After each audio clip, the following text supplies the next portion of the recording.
My gentle Puck, come hither.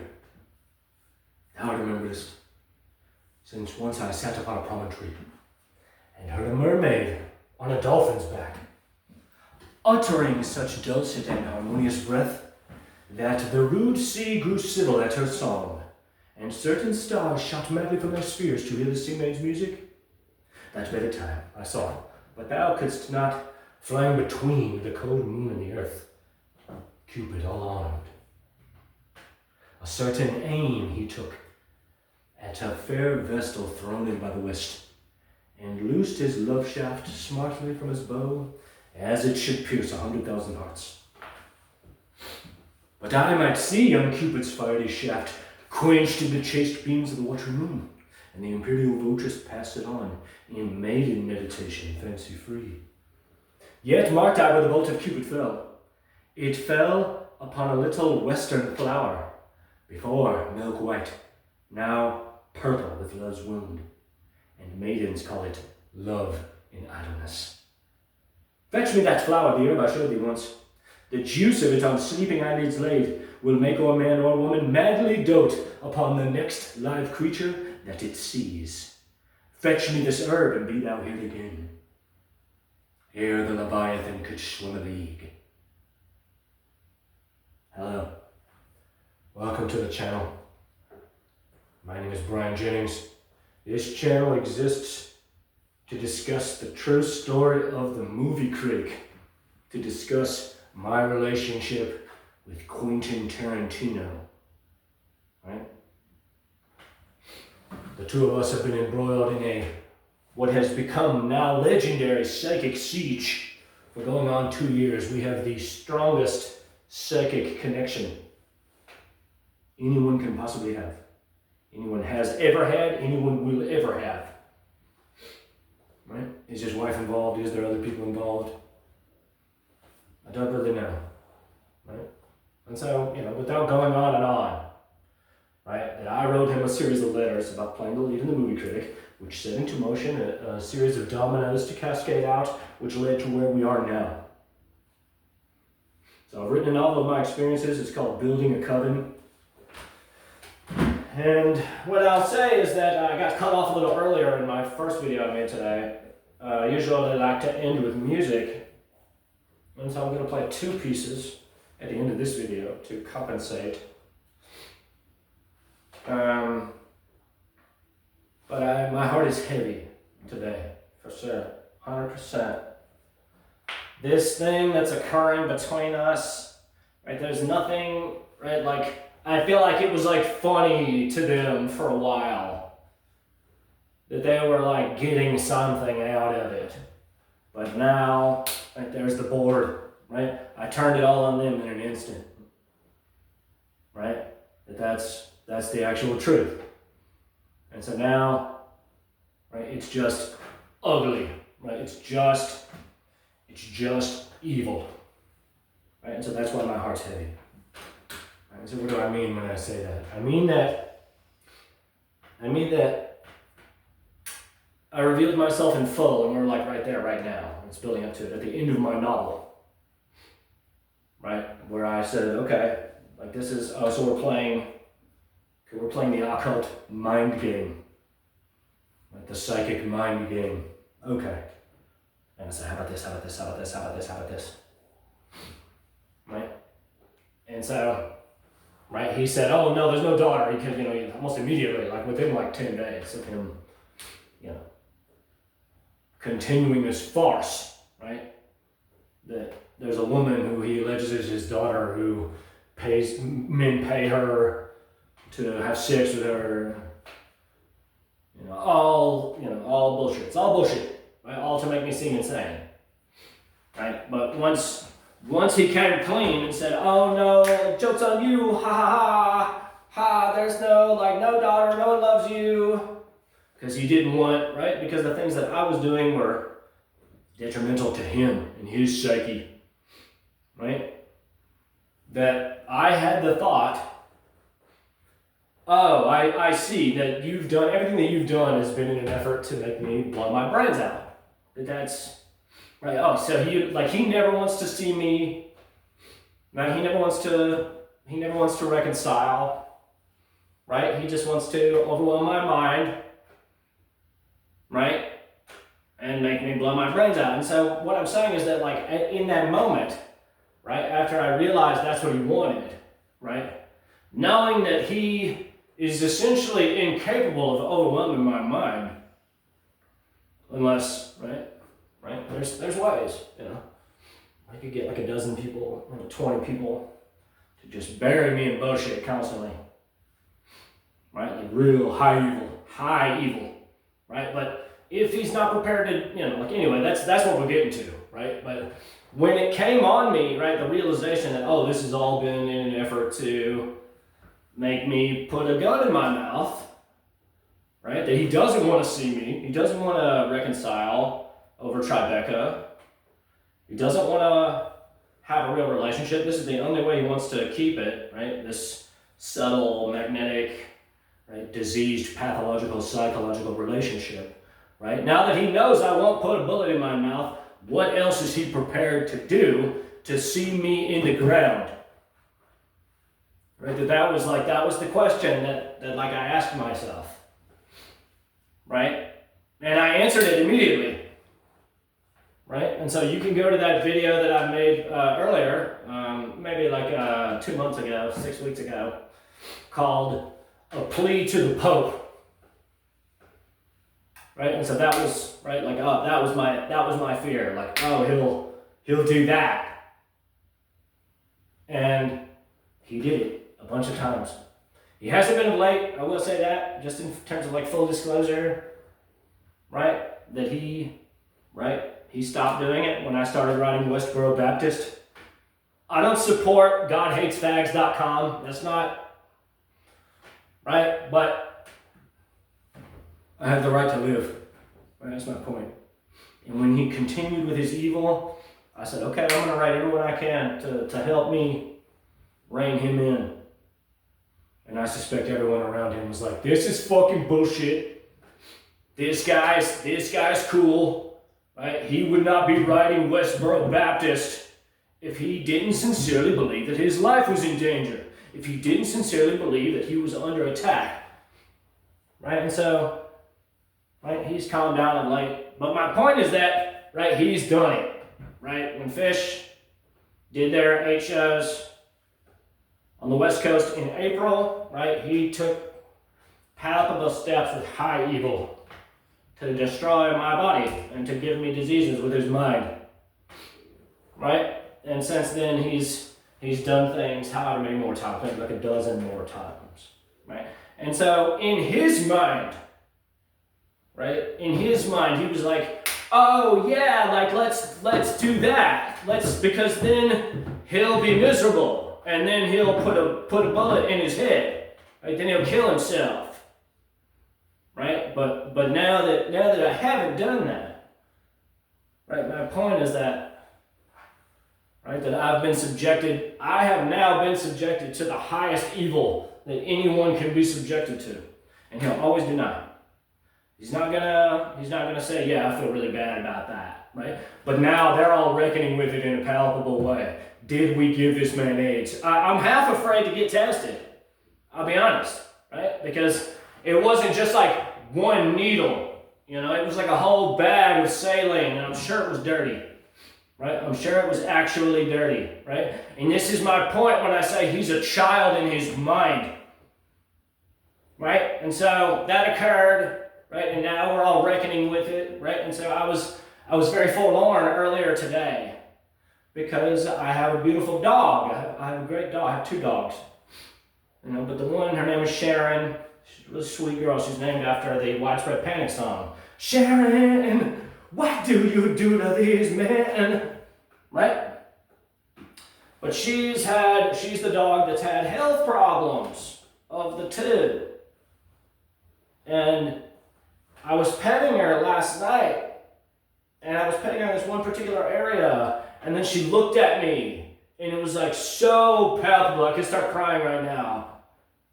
Like how they don't have language, you know, like they don't, like they can bark, you know, but she can't tell me what she's afraid of, you know, but in that moment, I knew. And we'll just take it day by day, like what can we do, but she was inside a lot today, and I just felt it, that she is afraid because she knows that something's not right inside of her, and she knows that it's out of her control, that there's nothing she can do about it. And while I was petting my dog, I had the feeling, she and I are the same, we're the same, and everyone is to a degree. But Quentin, this whole thing, the movie critic, all of it, that Quentin has shown me that he is prepared to take the highest steps towards my destruction, right? And even though I haven't felt needles for a time, right, that doesn't mean that he doesn't have people meditating on my demise 24/7. Right? And so it's all there on that video, Plea of the Pope, right? It's high evil. It doesn't get any higher than that. That Sharon, my dog, right, is subject to the whims of entropy. That she's just living in the world, and while that's true for everyone, right? I'm subject, right, to the adolescent whims of Quentin Tarantino as well. And there's another game that I like to play, right? And that game is role reversal, right? I am he and he is me. All men are equal under the eye of God. Right? And so, as far as role reversal is concerned, right, then I am nothing but justified in fearing for my life all day, every day. Right? Let's just turn it around. Right? And let's say that I'm in Quentin's position. Right? That I got arguably the finest woman alive in her generation, right? I got $300 million, I got a successful filmography, I got the public's adoration, right? And I got this actor that didn't want to eat my ass, right? As far as me, like what would occur is I would have paid him more than he thought he was going to get and said, there's the NDA. Easy. My wife's so goddamn fine. I got a beautiful family. I don't need you. Never did. Right? That's what I would have done. Right? But what do you think Quentin would do if he was me? What do you think Quentin would think in his mind if he had been subjected to the evil that he put on me? Right? Of course, he would wish me dead. Right? Because this thing that he's doing, this thing that he's touching on, right? It's one thing to know a thing, right? That's all fine and dandy, right? But to do a thing, that's, right? This is my point when I say he proves himself a child, right? And since I can more or less rest definitively in the certainty that if Quentin was me in this situation, he would wish me dead, I have to assume that he thinks that of me now. That him in his machinations, right, while he's sucking Daniela's feet, has no choice but to assume, oh, this guy Brian wants me to die. You get it? Because, right, he's taking steps towards giving me AIDS. He's taking a bunch of steps toward making me lose my mind, right? Therefore, if the role was reversed and it was Quentin in this formula, he would wish himself dead, right? What am I saying right now when I say that? right? That I live in perpetual anxiety that he's going to send someone to murder me and my entire family to solve his psychological problem. He's neck deep in it. He's drowning. He's all the way up here. We all are. Right? This is not a child's game, right? And while I won't say that I wish he was dead, right? I want us to reconcile even still, right? Despite the fact that he's tried to poison me with AIDS, despite the fact, right, that he's poisoned my mind for over a year. I know that it's important for us psychologically to embrace, right, and spend time together and make something beautiful together, right?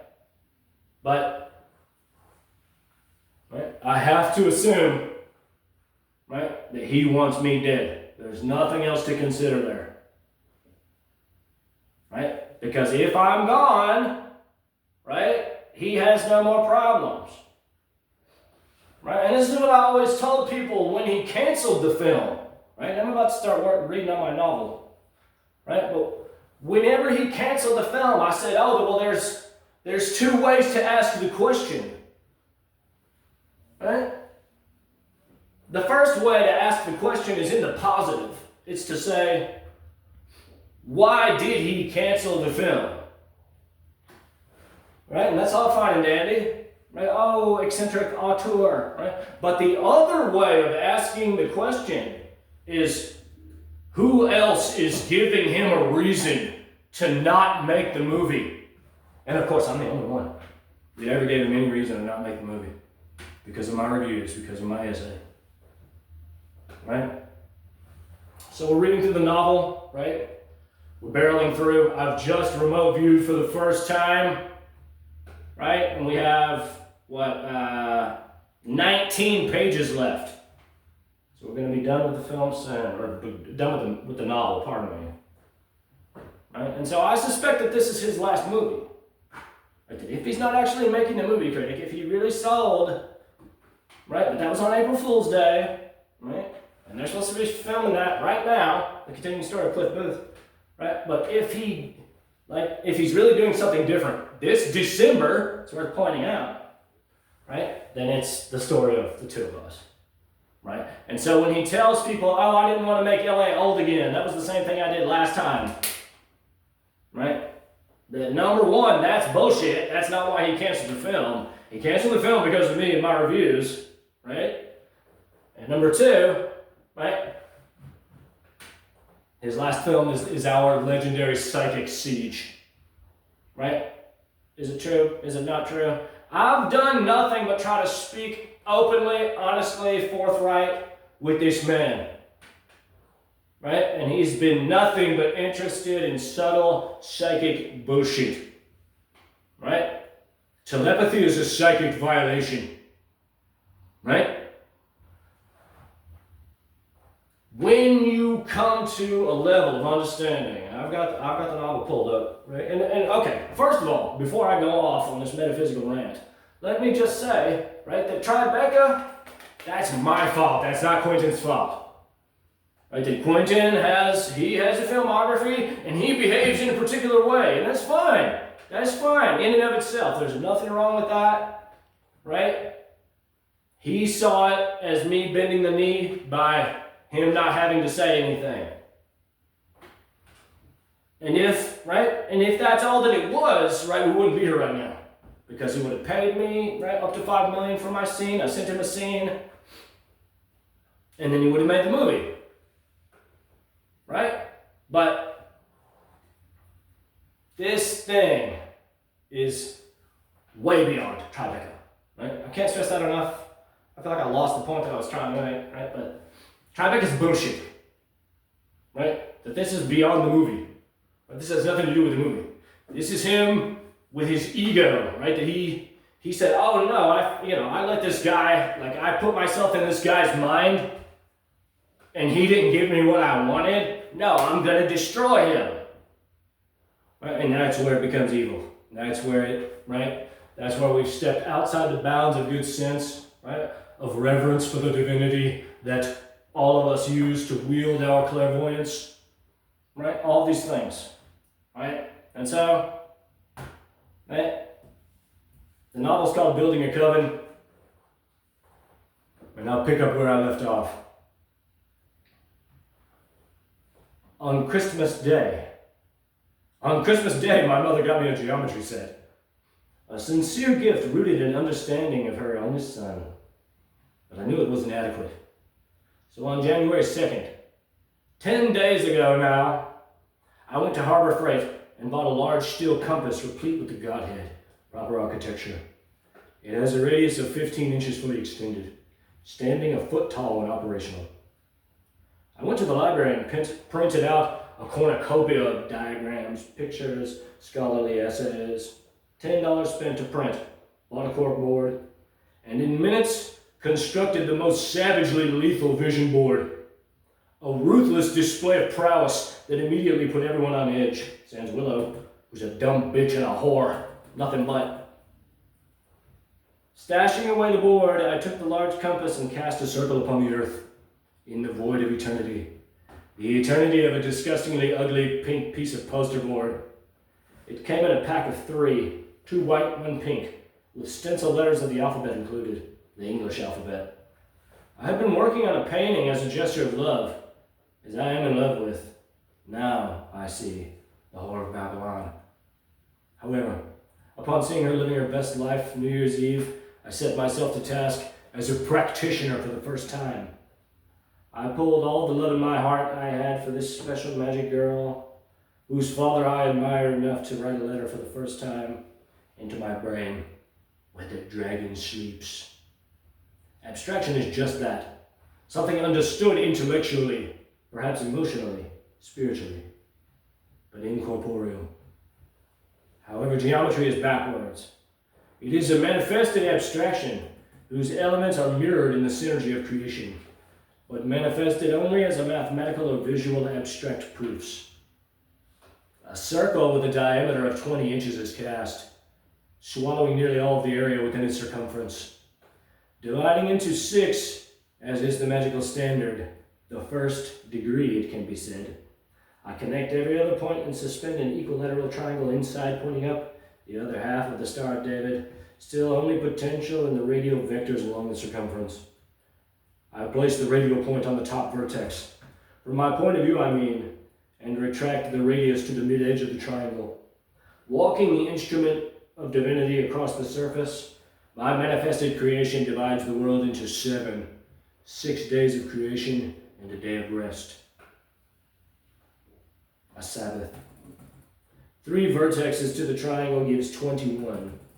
1 more vertex from the Machiavellian shadow pointing downward gives 28 subdivisions, the only perfect number between 10 and 100. As I cast the first subdivision, their excitement was palpable. Seeing the new mark upon the creation, I heard Alistair, "This is going to be the coolest thing we've ever seen anyone do." Annabella, "Honestly, seems like this guy might be legit." And of course, Willow, "I admit I'm frightened."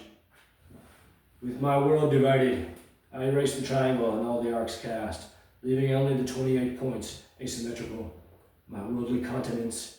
42 points completes the circle. From there I numbered according to design, 1, 2, 3, 4, 1, 2, 3, 4, etc., until 4 sets of 7 emerged. Starting with 1, I connected every other point, skipping 1, until the first septagon emerged, ending at the beginning. In minutes, all 4 were nested lawfully as is possible within each other.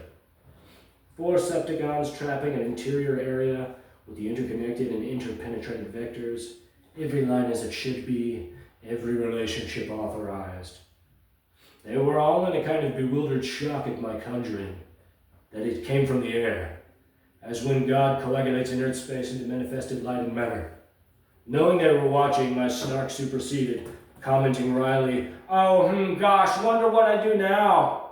And I produced Willow's picture from the manila folder in my bag with everything else I printed out on the other side of the table and slammed it into the middle of the sigil with vigor, offering more crass sarcasm regarding their misconceptions as to my ignorance. After finishing that first sigil, I turned over the world, transmuting day to night, and cast a second one with 16 subdivisions, exactly the number of letters in her first and last name, connecting with a straight line every 6 points until an octagram revealed an inner world as well. I then cast the smaller circles within the penetrating vectors from the circumference into the manifested creation and wrote her name across my firmament. As I finished casting my second sigil, I realized the time was around 12:20. That's a.m. And so with 16 minutes to midnight's perfection, I produced my hideous, disgusting, lethal vision board, placed it atop my sigils, took a separate copy of her picture, held it inches away from my face, and stared through her eyes towards penetrating her mind deeper, in full, reciting the first 11 digits of the Fibonacci forwards and backwards. Watching the clock with militant discipline. Perchance, I say, no chances in God's house. I saw the exact second the minute rolled over to perfection. I put the picture down, stood up, and hovered over my malignant creation.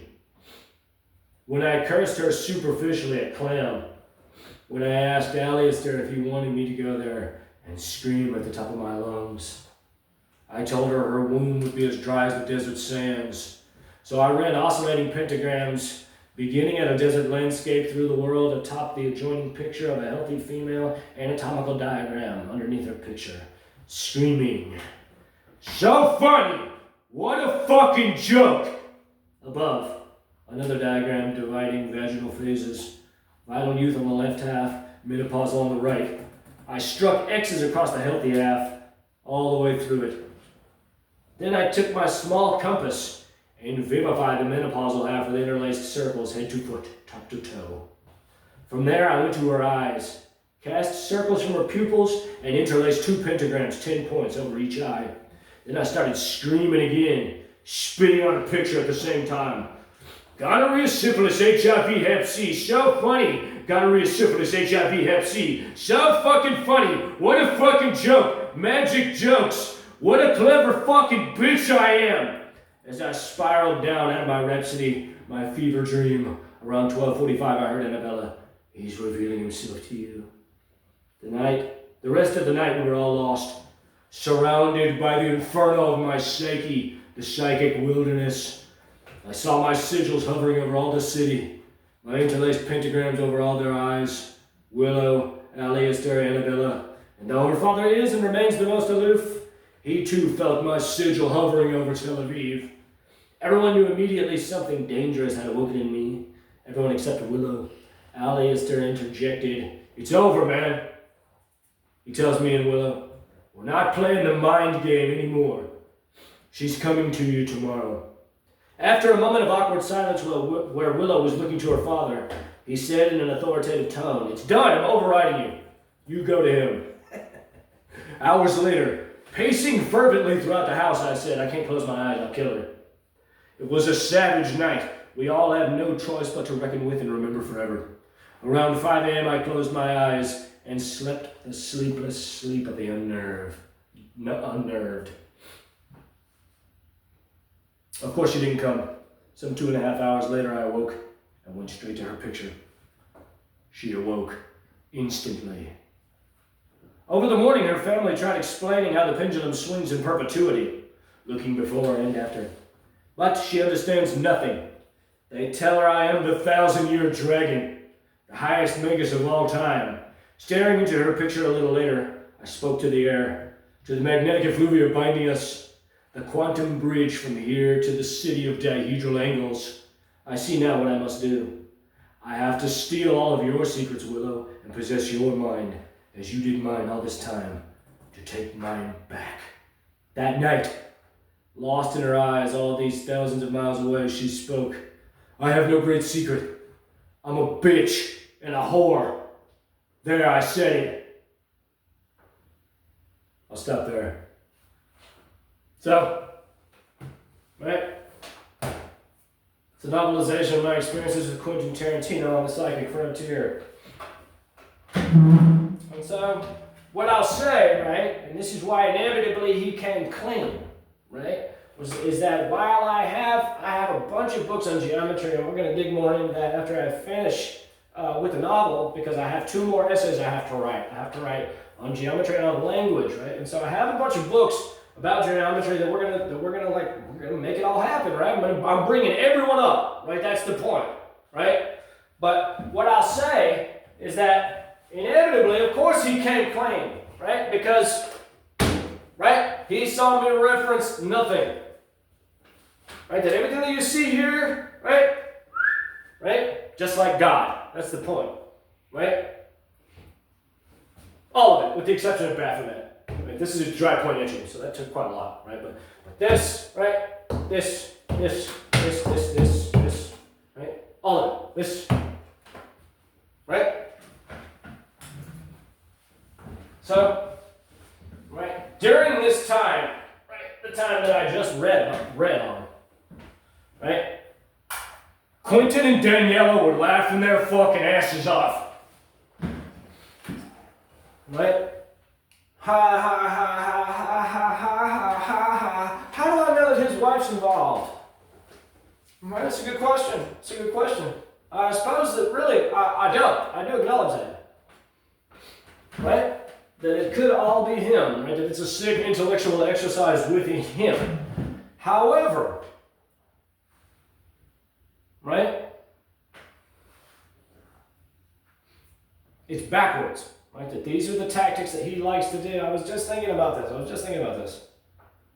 Maybe it was in the passages that I was reading yesterday, right? That, oh yeah. I remember. I was reading something about it was me talking about Willow, like what Willow likes to do. Right? That Willow wanted me, right? So, okay, when you understand the mind, right? That you can express your mind in a myriad of ways, right? Up to and including, right? Right?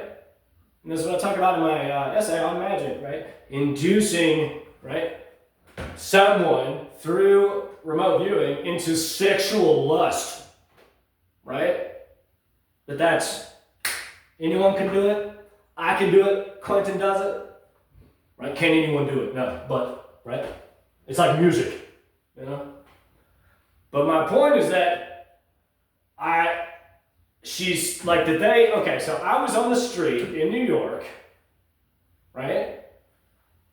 And so Quentin, like I talked about Quentin to this guy, right? And he used that. It's all bullshit. There's no daughter in it, but he acted like his daughter was upset because I was talking about her, right? And they, right, while I was sleeping outside of the church, right, brought me, right, to sexual lust, right? And so what I was talking about in the passages that I was reading yesterday is that I can do that too, right? That's like it's easy, right?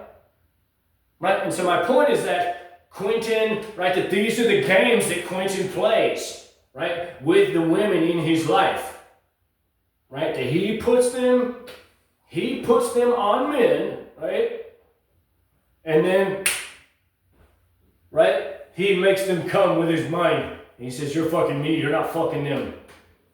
Totally legit, 100% authorized, right? You can absolutely be done. 100%. Right? And so, right? This is what they were doing to me for months. For months, I never touched myself. Right? They failed. Burying me in sexual lust. Right? And it wasn't until, right, I was led to believe that his daughter is a fucking skank, right? Who wants to torture me, right? Who uses, right, her psychic telepathy, right, to possess men's minds so that they'll pay her to keep having sex with her. Right? And of course it's bullshit, right? But I trusted him.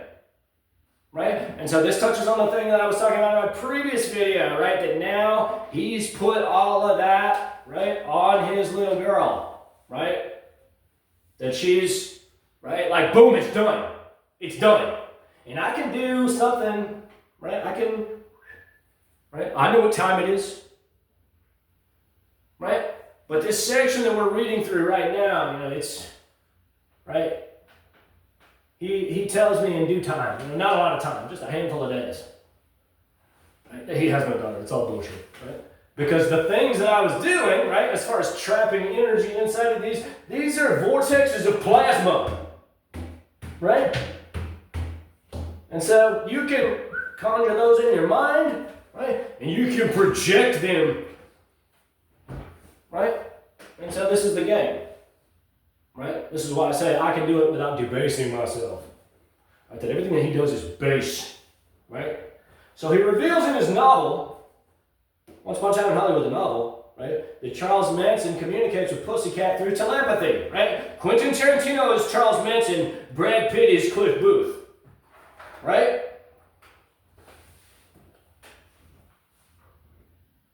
And now, my point is that now, right, that now it's not funny. That now it's, right, I trusted them all that time, all the way through, 4 whole months, essentially. And then, right, I started remote viewing on January the 1st, on New Year's Eve, December 31st, right? And, right, they had their jokes, they made a bunch of fun of me, for sure. They made me seem insane to all my heroes, right? But I can't stress this enough, right? That now it's just ugly. Now it's just evil, right? That I'm that I perpetuate, right? And so in that way, right, I guess he got what he wanted, I guess, it's really sad. It's really sad how fucking depraved it is, right? That until I see someone in person, right? Until I see, right, his agency, right? Until I see Quentin himself, right? Someone from Sony Pictures, I have no choice but to assume that he wants me to die. Right? That he doesn't, right? That he didn't do all this to say, oh, haha, I gotcha, because I'm all the way in his mind too. Right? I'm all the way in his wife's mind. Right? That those things that he does to her, right, while she's with other men, now I've done it to her. Right? And so is that, I'm supposed to believe that, you just, you don't mind that persisting? Right? Therefore, right? So, pray for me, pray for Quentin. Got 2 pieces of music. Suppose I'll stop. I'm just rambling. Right? There's no hope for either of us psychologically if we don't come together, if we don't reconcile. See what's good in your life, right? Before I go on and on, right? How do Quentin and I do this? Right? What do I mean when I say these are vortexes of plasma, right? Oh, right? I mean, I'm reading this book right now. I'm going to read a passage from it.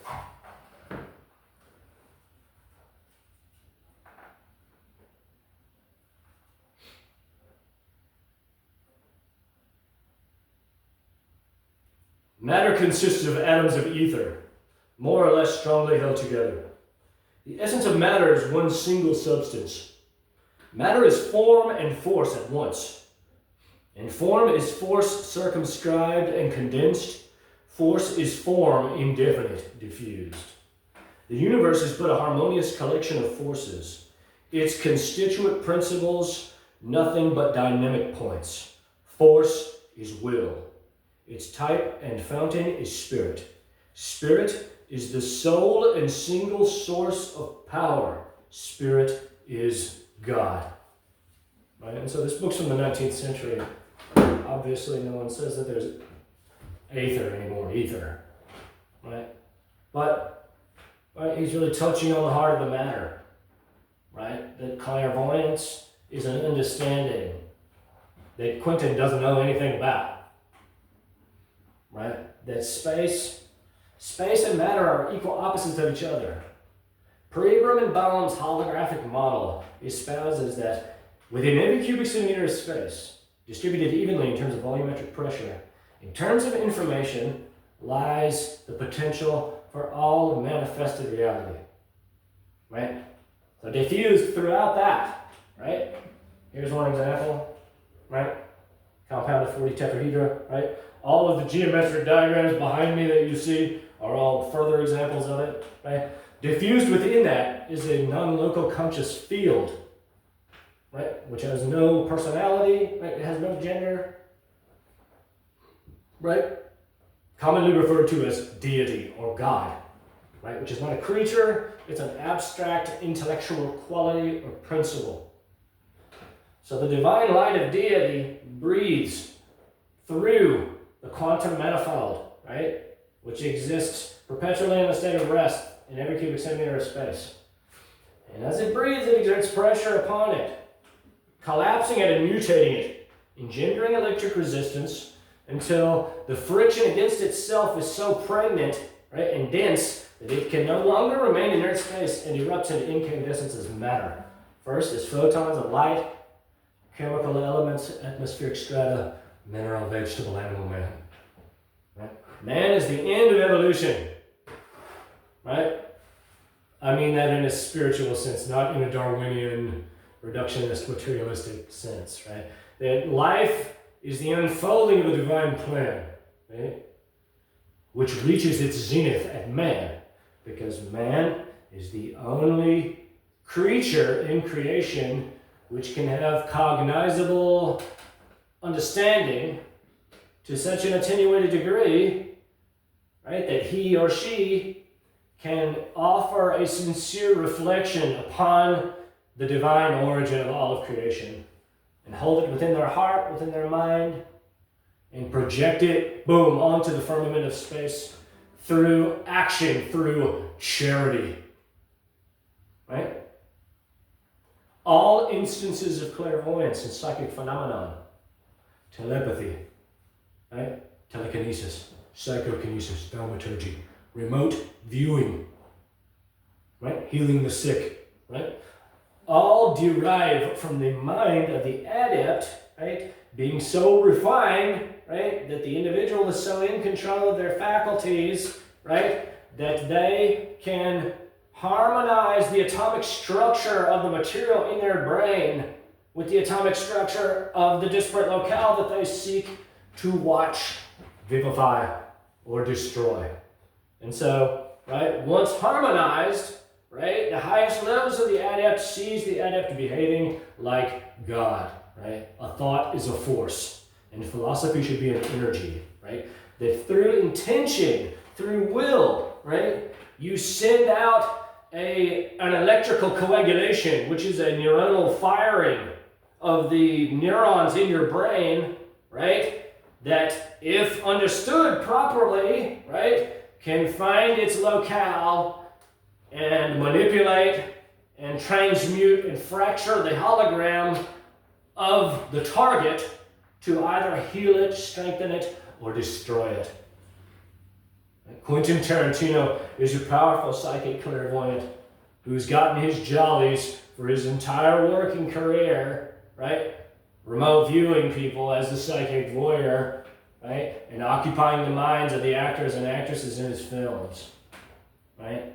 I represent the only actor that didn't bend to his psychic whim, and now he's touching on real, ugly, palpable black magic evil, and so we're talking about it every day, right?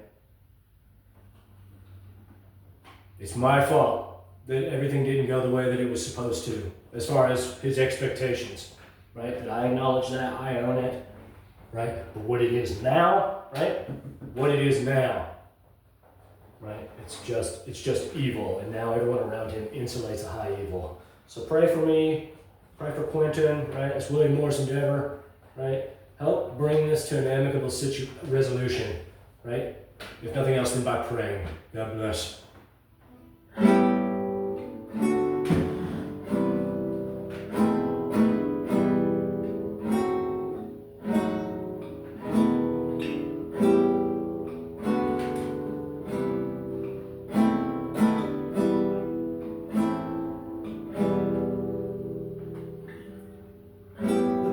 Is all inside of your head, she said to me. The answer is easy if you take it logically. I'd like to help you in your struggle to be free. There must be 50 ways to leave your lover. She said it's really not my habit to intrude. Furthermore, I hope what I say won't be lost or misconstrued, but I'll repeat myself At the risk of sounding crude, there must be 50 ways to leave your lover. 50 ways to leave your lover. You just step out the back, Jack, make a new plan, stand, no need to be coy. Just listen to me. Hop on the bus, Gus, don't need to discuss much. Jump off the key and let yourself free.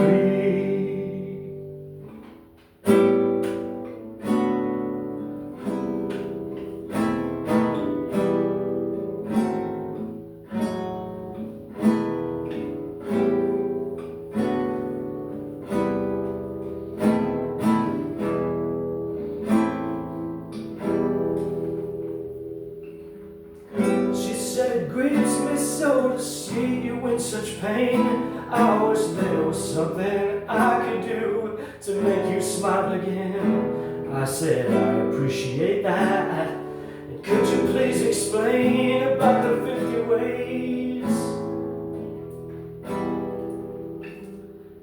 She said, why don't we both just sleep on it tonight? In the morning, I believe you'll begin to see the light. And then she kissed me, and I realized that she probably was right. There must be 50 ways to leave your lover. 50 ways to leave your lover. You just step out the back, Jack, make a new plan, stand, no need to be coy. Just listen to me. About the bus, Gus, don't need to discuss much. Jump off the key lead and let yourself free. Seems, madam. Nay, it is, I know not seems. 'Tis not alone my inky cloak, good mother, nor customary suits of solemn black, nor windy suspiration of forced breath. Nor the fruitful rigour in the eye, nor the dejected havior of the visage, together with all forms, moods, shapes of grief that can denote me truly. These, indeed, seem, well, they are actions that a man might play, but I have that within which passes show. These but the trappings and the suits of woe.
So, see what's good in your life.